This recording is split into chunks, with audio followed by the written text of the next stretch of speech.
Hey, it's Clay, and this will be a video chart on ticker symbol RXMD. We will take a look at the 30-minute time frame. Real quick, what do I mean by 30-minute in case maybe you're new to charts? Instead of each one of these candlesticks here representing 1 day's worth of price action, which is what you would normally see, each one represents 30 minutes. So while this here may look like several days worth of time, it's actually today's price action broken down into 30-minute time slices. I like to do this time frame. I think that's a good job of telling the quote-unquote story of the price, and then makes mapping out levels of support and resistance a bit easier to see.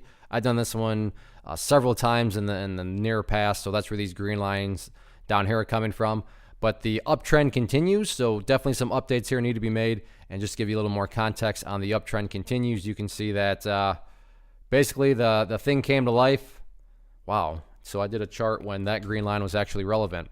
But anyways, the price came to life back here in early February, and since then has just continued to build those higher bases. So yeah, the chart has definitely, if you needed an example of an uptrend for a textbook, you could throw this one in there for sure. So let's get some things updated, and what I'm going to do is just use these lines and update this to what I would call the newest ideal level of support, meaning, hey Clay, what would make this chart look the most powerful? That would be if the price can stay up above that 18-cent mark. Now, don't get me wrong, if the price falls below 18 cents, I'm not saying the entire chart's ruined or anything like that. But yeah, if the price can manage to stay up above there, that would be a huge sign of power on the bull's part.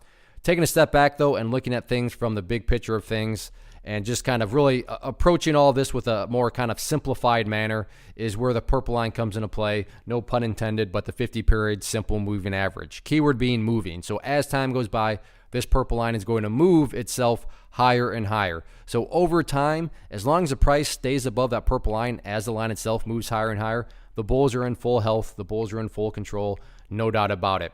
Just because the price pulls back and goes red doesn't mean anything within the grand scheme of things. That's the whole part of trends. I mean, right here, yeah, the price pulled back, proved to be healthy. Here, price pulled back, proved to be healthy. Right there was a pullback, proved to be healthy. And there's been plenty of other pullbacks. But pullbacks are healthy as long as each pullback puts in those higher bases. And again, the easier way to gauge, was the price building higher stair steps? Is it putting in higher lows? Just watch that purple line.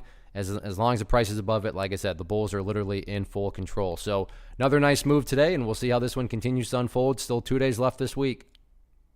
One of the biggest questions that I get is, hey Clay, how do you find the stocks that you trade? So what I've done is put together a free resource guide where I talk about the tools that I use to locate stocks that I find interesting and think may have potential. So if that sounds like something that could add value to you as a trader, then click on the image that is up on the screen right now, and I will email you the guide. The guide itself is very short and to the point, and best part, it's completely free.